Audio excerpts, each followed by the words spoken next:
Hello, I'm your host Jim McClean. Welcome back to another episode of the BanterFlix movie review show. Let's see what movies we'll be talking about tonight. In the first in a series of special episodes this summer, we'll be looking back at some of our favourite blockbusters from yesteryear, and we'll be kicking things off as we look back at 2014. So that's what we've lined up for you this week. Normally in July, here at Banter HQ, we go on our summer holidays. Not this year. We are feeling nostalgic. And joining me on this little cinematic reminiscence is Zara Jackson. Hello, Jim. And James Oliver. Hi. Hello to you both. So we're going back to 2014.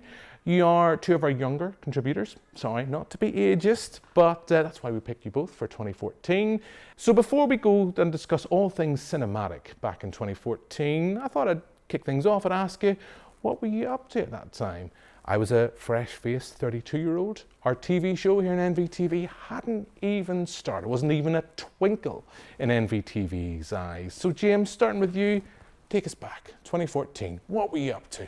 So I was 22 at the time. God, really taking me back. Yeah, I was a spry 22-year-old working within hospitality, and I just sort of started to review films just on my Facebook as like a hobby, and it would be probably about another year or so until people really took notice of it, and I was encouraged to maybe do some video reviews. So at the time I was just doing written reviews, so hadn't even graced Facebook with my lovely face yet. There we go, and the rest, as they say, is history. Yeah. Zara, what about you? Because 2014, as I've kind of mentioned, we had Scottish independence vote, we had Gangnam Style, that was sweeping the nation. Taylor Swift's 1989 album was just released. There's a few things cinematically I'll keep for now, but what about you? 2014, what was going on in your world back then? 2014, I was 19. I was studying... The world was ahead of you. It was indeed, yeah. It still is. I was studying up at University of Ulster in Coleraine, and I was in my second year of media and production, and yeah, it was all happening. Gangnam Style every Wednesday night in Kelly's. Yeah, it was a great time. You were living the dream. And now, as I say, we're looking back at some of our favourite, specifically because it's July, we're looking back at some of our favourite summer blockbusters. But generally that year, from the little bit of facts that I've done for a little bit of research, yes, viewers, I am as shocked as you. I do research for this show. This is me researched. So Transformers: Age of Extinction was one of the highest grossing film of the year. The Hobbit trilogy had concluded. We had our first Guardians of the Galaxy movie. Remember when we all loved the MCU? We were all optimistic about the next entry. I can't remember what phase we were in back then, but we'll kick things off. So each of us, as I say, have picked a particular blockbuster. There might be certain reasons for that, and we're going to kick things off with your choice, James, which is and why. So my pick is The Edge of Tomorrow, and my pick for this, or my reasons for this, is because I'm a big fan of sci-fi, and I'm also a big Tom Cruise fan. Maybe not personally, but as an actor, I can certainly appreciate him. And have Tom Cruise, Emily Blunt side by side for a sci-fi epic about time travel, basically a sci-fi version of Groundhog Day. And I love this. I watched it on the big screen. It was amazing. And here I am 10 years later, still waiting on the sequel, and we still haven't got it. Yeah, well, we'll have to wait a little bit longer. So I think on that note, let's play a little clip of the trailer for Edge of Tomorrow. I'm going to tell you a story. At first, it's going to sound ridiculous. But the longer I talk, We have to find the keys. the more rational it's going to appear. I can't believe you found coffee. Sugar, right? Yeah. Hold on. 3. You like 3. How many times have we been here? How many times? For me, it's been an eternity.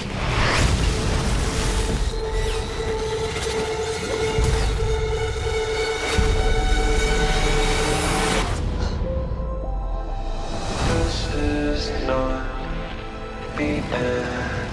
The invasion will fail. We lose everything. This is not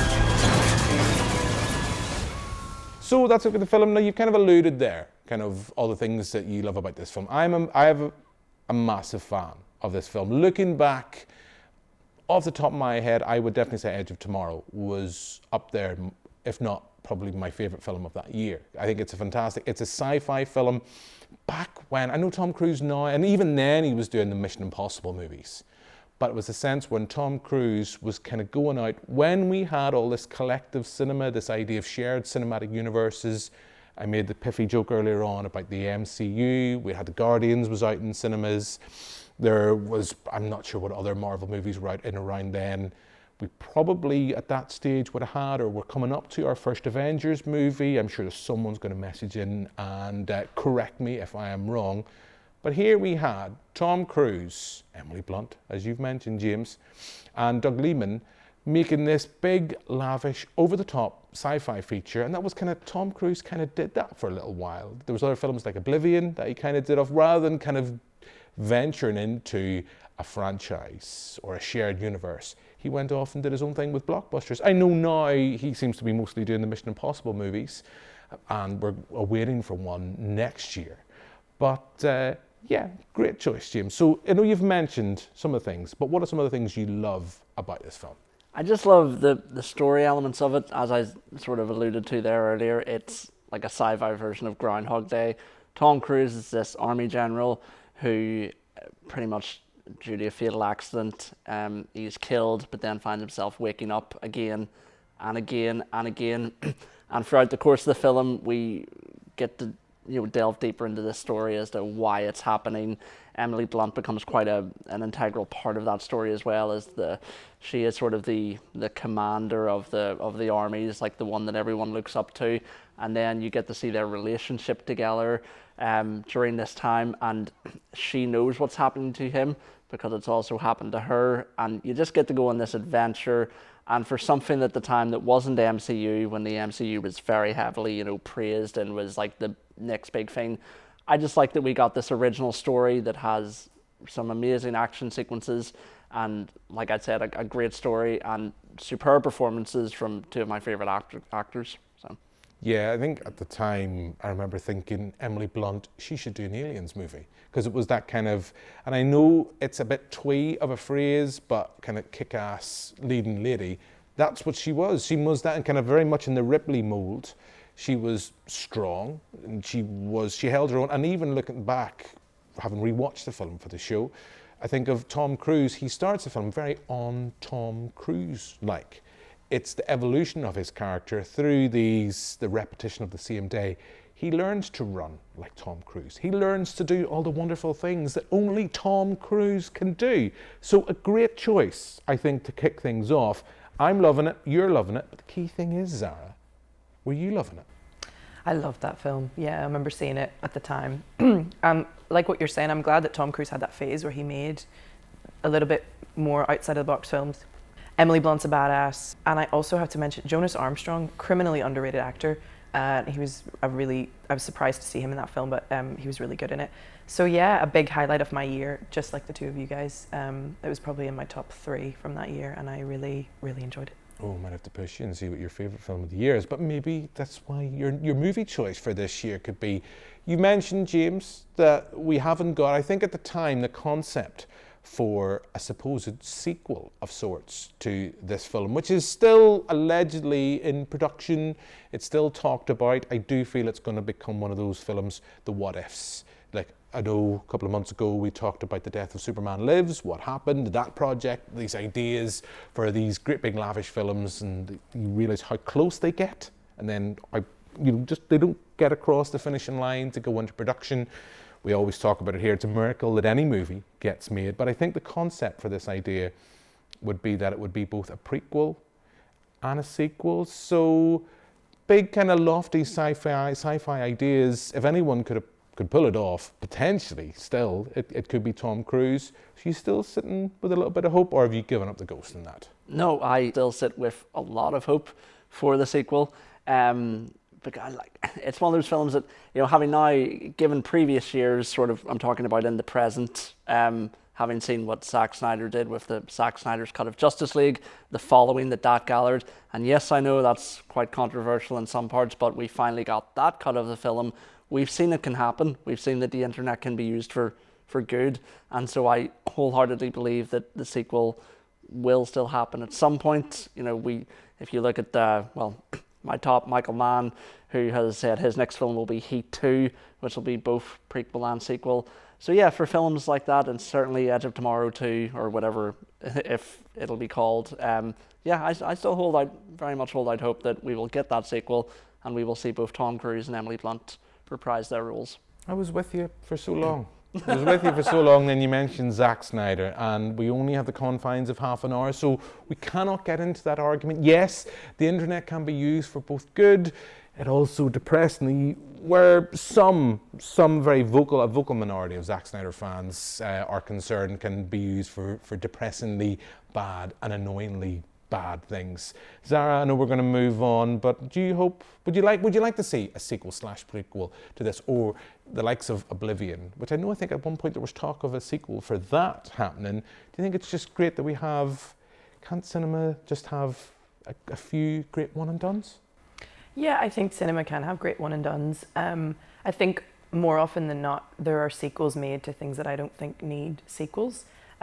Controversially, I'm going to say Joker, to me, did not need anything else after that. I thought it was a great standalone piece. I didn't think it needed to be explored any further. I think it'll be really good, but I sometimes think it's things like Oblivion and things like Edge of Tomorrow that maybe could go somewhere else, and I would like to see another film, and they maybe don't get picked up for a second movie, and that seems to kind of be the trend, unfortunately. So I would like to see a second movie of both of those films, yeah. Now, talking about one and dones in sci-fi, your choice is a sequel to a franchise that goes back to the 1960s. So do you want to tell our viewers your choice, and just very briefly why you've picked it? My choice is Dawn of the Planet of the Apes, the sequel to Rise of the Planet of the Apes. What's funny is it's probably not my favorite in the franchise, but I think it works really well as a bridge film between the first and the third. So it looks at developing the idea of where the virus come from, the fact that Caesar is becoming more of a leader, that he is developing his speech and all of these things. And I really just think it's a really well-made sequel. It maybe is not great as a standalone film. I think it works well, as I said, in between the two movies, either side of it. I think probably my favorite out of the four would be the one that just most recently came out, Kingdom of the Planet of the Apes. I thought that was phenomenal. Really enjoyed that.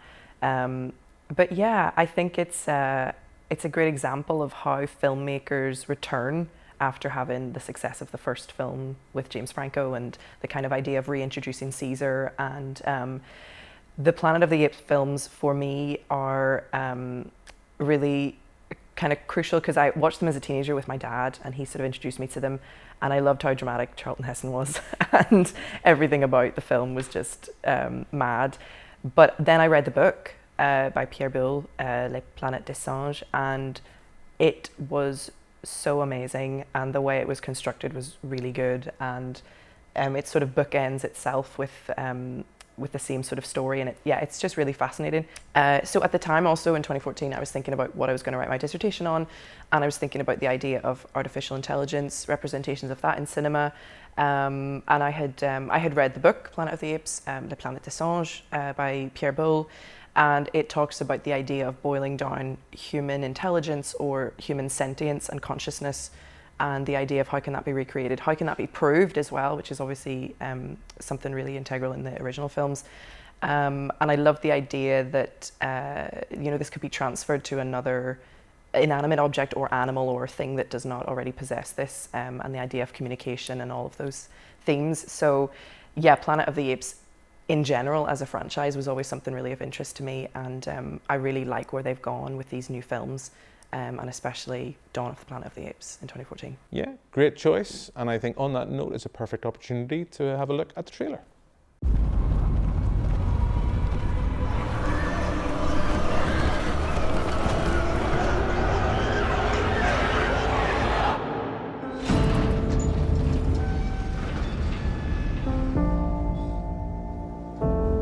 Apes! do not want war.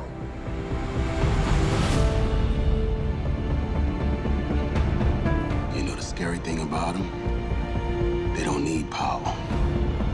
Lights, heat, nothing. That's the advantage. That's what makes them stronger. We both have families. You want to protect yours, I want to protect mine. It's our only chance for peace. So that's a look at the trailer for Dawn of the Planet of the Apes. I'm disappointed we'll come back and tell us more, Zara, about why you picked it. You've been really comprehensive, and a lot of things picking on listening to what you said, I mean, I agree with. I think Dawn of the Planet of the Apes is a very clever sequel in that sense that it expands the world on what we'd seen with Rise of the Planet of the Apes. I think it was the first entry that Matt Reeves had directed. I think it was Rupert White had done Rise of the Planet of the Apes with James Franco, as you mentioned. And I think that film of those three isn't the Rise of the Planet of the Apes is one that I think it's sadly criminally overlooked because everyone talks about what Matt Reeves did with Dawn of the Planet of the Apes and War of the Planet of the Apes. I know you've mentioned the more recent entry with the Kingdom of the Planet of the Apes. We reviewed it a couple of months ago on the TV show, but that's 2024. We're back in 2014. And from memory, I haven't had a chance to rewatch it for the show, but we have Gary Oldman in a small but memorable role. I remember being very excited about this film hitting cinemas around summertime and having my expectations not just met but surpassed. For two things, in the fact that it was a clever blockbuster. It didn't talk down. It took the Christopher Nolan approach of saying, right, you're going to have to keep up with things. If the things you don't know, go back, either watch the older films. Yeah, I mean, as much as I love the older films with Charlton Heston and even stuff like Battle of the Planet of the Apes, they are cheesy, but they are great big sci-fi features that I adore. We were talking with Edge of Tomorrow earlier on about those are the type of films that I've always a soft spot for. But not only was it a clever sci-fi blockbuster, but thinking of it now, back in 2014, we have Andy Serkis performing as Caesar, but also heavily involved with the mocapping that we had seen kind of evolve out from the Lord of the Rings movies. And thinking at the time, visually, how are these special effects going to get much better? And now, I know I'm cheating, we're going back to 2024. We don't even need a TARDIS to do these type of things. We look how in the more recent film, how far visually we've come on with mocapping, and just, I've said it before, there really should be an award for that type of thing at the Oscars. I know there's the whole campaign for stunts. We were discussing that with the Fall Guy earlier in the year. So yeah, I think it's a great choice. We'll come back to you about Dawn of the Planet of the Apes. So we've all been in agreement so far, James, with Edge of Tomorrow, where you went in with Dawn of the Planet of the Apes. Yeah, like yourself, I didn't get a chance to rewatch it before we came on air, but from what I remember of it, great sequel. I remember originally when I first watched them all, like together after I went home and sort of thought about it, I was kind of a bit let down, but now more so that I look back on it, they were fantastic. It was a great trilogy. I'd never seen the originals. I think, was it like 4 or 5 of them, I think there is. I'd never sat down and watched them, but then this came along and I had a friend who was really excited about it, and we went and saw all 3 of them when they came out. So yeah, it's, as you'd said earlier, kind of world building, takes it from 1 to 3. This is the perfect sort of middle ground to build on the story from the previous entry, but then leading us into what would then be War for the Planet of the Apes. And yeah, like you said, Gary Oldman plays a small but very crucial role in it, and it's Gary Oldman. Who doesn't love that man? So yeah, I really was impressed with it, and I would very much, it would make me want to go back and sit through them all now, and I've still yet to see the newest one, but it's on the watch list. So yeah, I think, I know we're jumping ahead again to 2024. I think the most recent entry would be the 10th installment in the franchise. Great series. I come back to the point, I mean, they're just clever blockbusters. They're not like, I mentioned earlier on, like we have in 2014, Transformers Age of Extinction, which is crash, bang, wallop, rinse, repeat. We don't get that here. I guess that'll be interesting because we are going to move on to my choice, and as someone who's been talking about comic book fatigue over the years, interested in what movie I've decided to go with. But I guess for me, the comparison with Dawn of the Planet of the Apes from listening to us all here tonight would be that sense of Empire Strikes Back. It's very much the middle act of a trilogy of movies, and the sense that it knows it's expanding the world that we live in, and this world where humans and apes, can they coexist? We ultimately know, having watched Planet of the Apes, it's not the great of relationships, and it takes Charlton Heston to come back, and even then things don't particularly work out. But would you agree with that, Zara, that sense that here we have the middle act in a trilogy? Now, when we've had films like, I guess, not so much in 2014, but the sequels to the Skywalker series with the trilogies that we had when Disney bought Star Wars, that didn't really feel like trilogies. But here we have a series that really did feel like a plotted out, planned out trilogy of movies. Yeah, it's interesting you mentioned, Empire Strikes Back. No, it definitely, and like what we're saying is that yes, it was supposed to be the middle of 3, and then it's now the second of 4, and that kind of thing. That's the only downside, I think, to that film, was that sometimes it could have felt like it was just plotting for 3 and 4. But no, I really liked, I loved Gary Oldman in it. I really liked Jason Clarke. I think at that stage, I think I'd only seen him in The Great Gatsby. So I was really intrigued to see him kind of lead in this cast and being a really integral part of the film. And I really liked his character. I loved the world building that they did. I loved the set design. I thought the mall was just amazing, and the way that they had sort of shown how these people live now, and obviously we kind of know what's about to happen, but it's that bridge between it's showing how that happened and how it kind of evolved.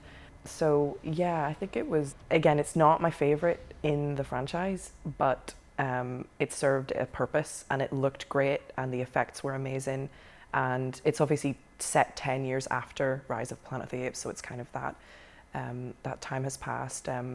But yeah, it's I just love the franchise. I think it's great. Well, you're not going to get any disagreement from here. So this has been a terrible show for viewers because we've all agreed on everything so far. So it'll be interesting now what we think of my choice. So for me, when I thought back to 2014, I know I could have I mentioned earlier on, there was Guardians of the Galaxy, a Marvel movie completely took me by surprise in that sense. I knew nothing about those characters and had no expectations and loved that film. But I had to go with just, I wouldn't say, again, like you've mentioned, Zara, I don't think it's my favourite entry within this franchise, but I went with X-Men, Days of Future Past. I know I'm the person that goes on and talks ad nauseum about suffering from comic book movie fatigue. I was 32 back then. The MCU, it was all new, it was fresh. Here we had a follow-on from Matthew Vaughn's First Class, which we kind of rebooted the franchise. And we had Michael Fassbender as Magneto, we had James McAvoy as Professor X, but we now had a film that, I guess now we take that for granted, the crossovers and mishmashing of different ideas, but we had the older X-Men characters coming back with the new cast. Yes, there was Bryan Singer behind the camera. There's a lot of things we can discuss about Bryan Singer, there's a lot of things we can't talk about Bryan Singer. But he was the guy that brought us the first X-Men movie, and X2, which I love. So I think on that note, we'll play a little clip of X-Men Days of Future Past, and then come back and hear what you think. What's the last thing you remember? I had a glimpse into the past. You're going to have to do for me what I once did for you.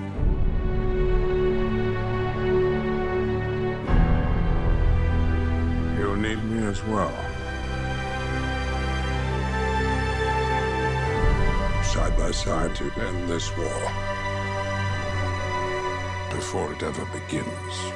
So that's a look at X-Men Days of Future Past. As I say, film I absolutely love. I have rewatched it for the show, and I often find myself rewatching, and I know there's a couple of different cuts of the film that have been released since it was theatrically released. I guess we didn't even mention, I know this year we have everyone's favourite Wolverine back in cinemas, but here he was back as well amongst the Days of Future, amongst the younger cast, I should say.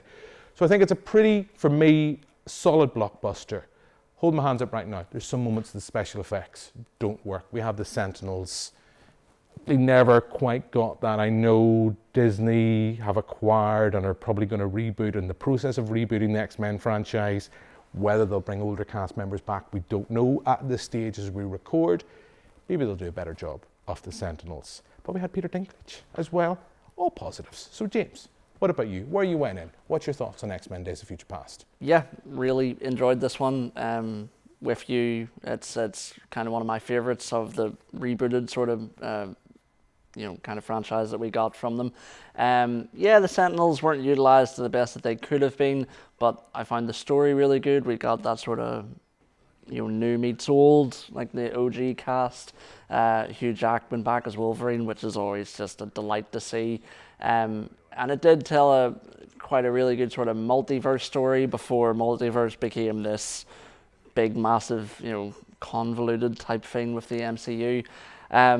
Yeah, I really enjoyed it. Again, has some great sort of sequences in it. And yeah, I can't really say much more than that. It's a really enjoyable film, and you could even watch it as standalone and not be sort of confused by it as you might have been with later entries. So yeah, I loved it. Yeah, as I think, as we've mentioned, the cast is a pretty impressive ensemble. Not only Patrick Stewart, we have Ian McKellen, James McAvoy, Michael Fassbender, Dreamboat. We have Jennifer Lawrence as well as Mystique.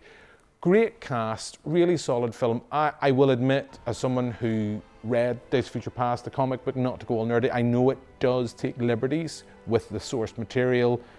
I'm not overly precious with it. I know there are people that are very particular on certain things. We've had that discussion. We've had toxic fandom. Hey, we mentioned Zack Snyder earlier in the show, so who would have thought that such a thing could happen? But I think it's a pretty solid, well-made comic book movie. It doesn't quite hit the levels of First Class. When I think I just developed it might be showing ever so slightly, my slight man crush on Michael Fassbender, but pretty solid film. Enjoyed it.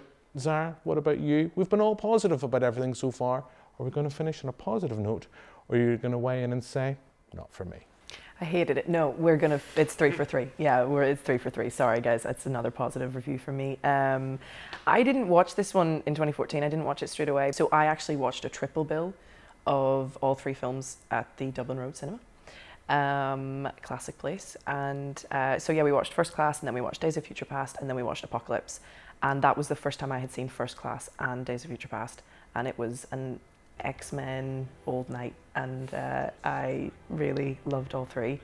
So I think it's the opening, I think, is one of the best openings I've seen in a film. I just really love the way it's all put together, and you don't know what's going on, and you don't know who these characters are, and then you recognize some of them, and then they go back in time and you're like, what's happening?